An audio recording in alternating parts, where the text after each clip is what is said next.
families that are represented here. That we're all here. The Shaka Khan family, the Laverne family. Yeah. We have Sylvia Long.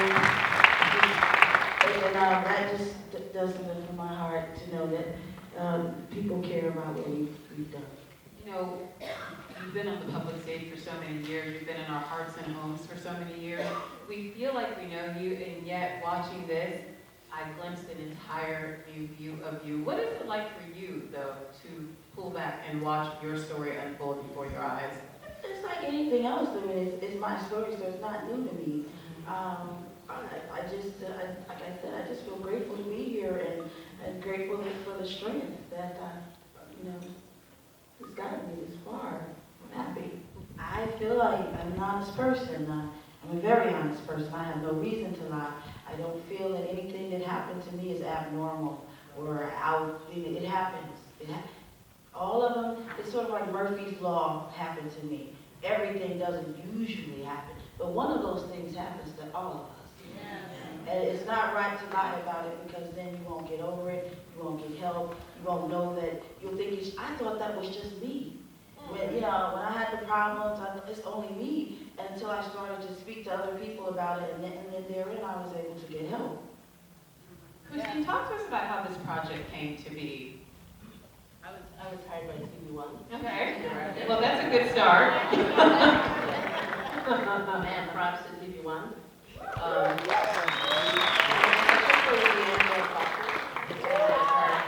This was like her baby, and she had specific ideas about what she wanted with this film, and I listened, and then I was introduced to Miki Howard, and after that, just be quiet, because her story speaks for itself, and I just listened. And a lot of what you see was mostly Miki input. So it's a gift for me to just listen and follow the story. I want to read a quote that you gave in recent weeks. You said that my whole life was in preparation to tell this story at this time. That's a very heavy statement. Can you explain to me and the audience why you feel that way? I think I took a little bit of a retirement. I made movies many years ago, probably when she was a toddler. And this is probably the first film that I had writing input in that had my voice, coupled with Mickey's. And for some reason, I think I needed that time off to be mature enough to tell the story and to do it with the level of maturity that could keep pace with someone like Mickey. So it was just perfect timing. I'm going to read another quote of yours. I laughed out loud when I saw this. You said that you're both, quote, perhaps a little crazy and all the right in some wrong ways. So given that you're both a little crazy, now Mickey, that's her quote. One, would you agree with that statement? And two, if you're both a little crazy in good and some bad ways, what was the collaboration process like for the two of you? Me? Yeah. First, do you agree with that quote? And second, what was the collaboration process like? Christine Johnson is a genius, and when you're a genius, it's very difficult to be considered normal by others. So our genius got together. First over the phone, and we talked for hours and hours, and I love to talk for hours, and she listened to everything I had to say, which I don't feel like I never been listened to. Like, other than the psychiatrist. I'm like, girl, no, I was on dope. I mean, real drugs. No, girl, no, you gotta show the drugs. And you gotta, the diversity or what between the gospel, and then I grew up in a completely gay environment, and it was so hard to make people understand that we grew up thinking nothing was wrong with gay, and the whole world, when you go to school, they be like, her parents are gay, So that was a long time ago, and it's like nowadays everybody's all like, yeah, get married and all this, but it wasn't that way, and I was trying to explain, to Christine, and she listened, but to me, it was just a part of my life. So it wasn't like, she did so well with implementing the nuances, the nuggets of truth that didn't necessarily make the whole picture, but they made the life. Now, Tiana, last we spoke, you had about 10, 15 jobs. What drew you to this project in particular? What was it about this script that spoke to you? What was it about this story that made you decide that this is something that I have to be a part of? Well, when I first read the script, I remember having the sensation and calling one of my friends like, yo, they're making this for television? It feels like a feature film that would be in the theater. I've never but that's how it read, and Miki's just has such a full life, and she's still so young, so that's what's hilarious to me is you get through 97 pages of woo, woo, woo, woo, and she still has so much more life to go, but I knew that it read as if, like, I wanted to go on this journey. I wanted to take it. I was scared as hell. We shot this film in 3 weeks. 3 weeks. Whoa. Most movies are filmed in 3 months. We told 25 years worth of life in we shot it in 3 weeks and told it in 86 minutes. It's a lot, you know, so. And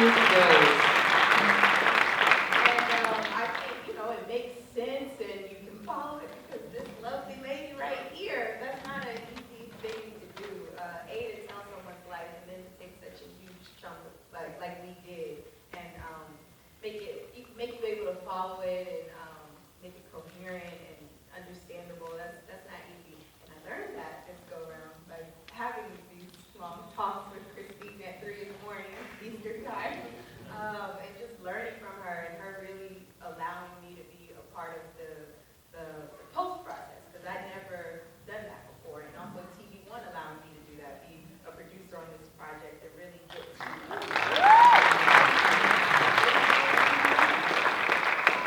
Now, Tiana, it's one thing to play someone who's passed away. What is it like to play a living legend? How do you step into the shoes of someone who is very much alive and we'll see your finished product? What was that like for you? I mean, you mentioned being scared. I'm sure that's one of the many emotions you felt. Just walk us through what that was like for you, and then I want to talk to you about how you research playing someone, because she's here. Did you collaborate with her about how you wanted to portray her? How does that work? So the first part of the question. Sorry. I know. I'm sorry. You Sorry. First question, in a nutshell, stepping into someone's shoes who's Oh, very much so alive. right. Yes. So I think that was definitely one of the scary parts about it, but it was also. If you got it wrong, she's gonna call you. Have y'all met Miki Howard? She'll let you know. But that was the scary part because yes, you're not only will your performance be judged by the masses, the person whose story you're actually trying to tell is right there on the set with you, letting you know. But that was also one of the great things about it is that I got to talk to Miki. I got to ask the woman herself, what is this? What was this moment for you? And then while it was, you know, some parts are scary, it's some dark moments that Miki actually lived through. And I don't want to bring up any old stuff. I don't know what might trigger. I don't know how this works, but Miki was like, this is hilarious. You need to go. Keep going. Go further. So she definitely gave me that freedom to explore it and to play. And having Christine at the helm for all of us, keeping us all on track and helping us all just keep the points in mind as we went on this journey. Because, you know, you don't do it in order. It's a film, so it was a huge taking on. But we got through it. We had a great leader. Now, Miki, what advice did you give Tiana about playing you? How do you, I mean, I don't know I can't imagine what that would feel like to explain to someone how to play. I told her to be herself. That's literally what she said. But she has to be you, so she can't be And herself. within herself, she will find me. Okay, I was just like that.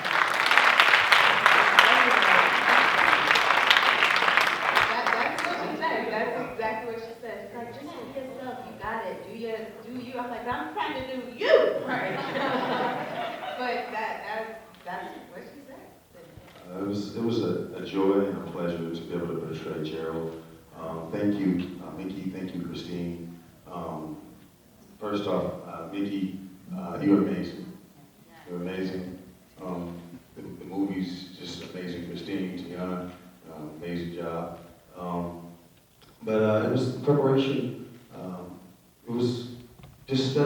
studying a lot of Gerald. I had the pleasure of meeting Gerald. Miki introduced us, and so on. It was a joy. You want to jump in? Sure, yeah. Well, I mean, first of all, it was my mom, so I'm sure 90% of you could do a really great impression of your mothers, right?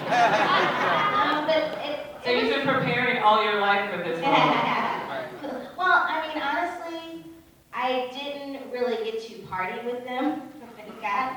But, so I didn't really know about that part.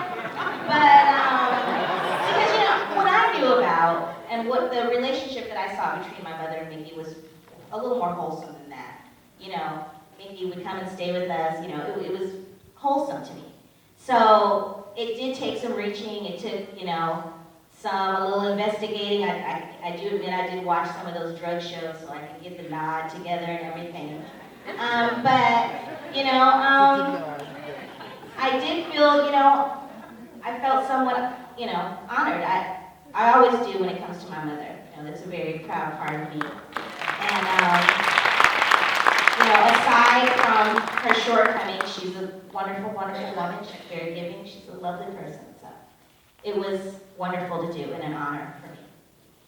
Christine, you had this all-star cast for 3 weeks. Talk to me about what the energy was like on set, because, like you said, guerrilla-style shooting is not easy, and it is both physically rigorous, emotionally rigorous. So, what was the energy like on set? Well, I think we were very focused, and these guys are consummate professionals. And I think Darius has been acting longer than anybody on this. Don't tell my age, please. Really, everyone came to work. When everyone comes to work, you're slightly organized. There are times when you get a little unorganized, but fortunately, these guys are very understanding when things are rescheduled and, oh, we're going to do this. Oh, not what, that wardrobe, but that one changed like now, you know. Just went with it 99% of the time. You made it easy, though, Christine. You made it easy. Thank you. Oh, I'll pull it out. We're going to shoot your ass now. I mean, the last fight I had, I was in pain. I was like, I can't fight no more. No, really, seriously. I know that because, you know, nowadays, you know, they show the love and the hip hop, and we all act like, oh my God, can you see who? No, baby. Y'all know when we was in our 30s, you would throw a drink, you would fight somebody about your boyfriend. If a man hit you, you'd be like, okay, I'm gonna be right back. You know, so you have to fight sometime in life. You can't act like you don't fight. What? You also gotta fight for your right to party. You might have to fight at the party. Ed Sullivan on, you know, and it's our turn now. And we have a network that's here to put our stories out in a good way, in a right way. And they're spending money on our stories and not on the mainstream, not just the things that have been number one and things like that, the things that are interesting to us. And we must applaud TV One and we must support TV One. We have to. Because just like it came, it can go away. And you remember those days. We didn't have networks that catered to African American or people of color. And we have a couple now, and this is one that is deliberately putting out art, not just content. Art.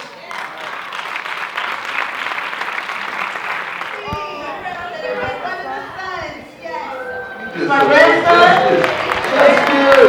and he played his first role.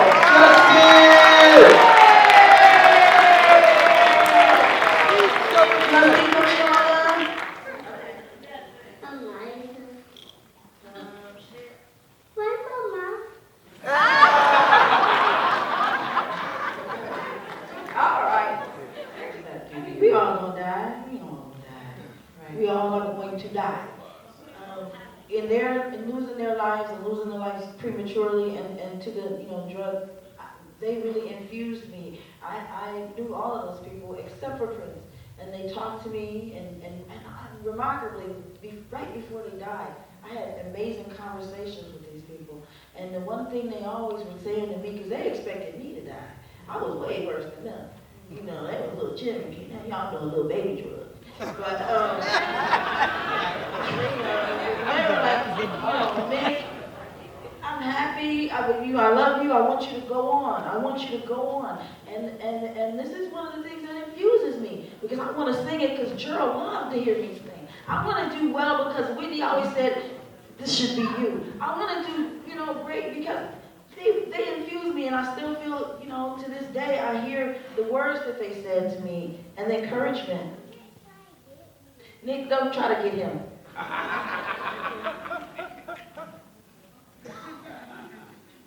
That's, yeah, but when you lose people and you lose so many in a row, after you lose your mom, everybody else kind of pales in comparison to that, and you try to get the lesson. And one of the lessons is we all are going to die.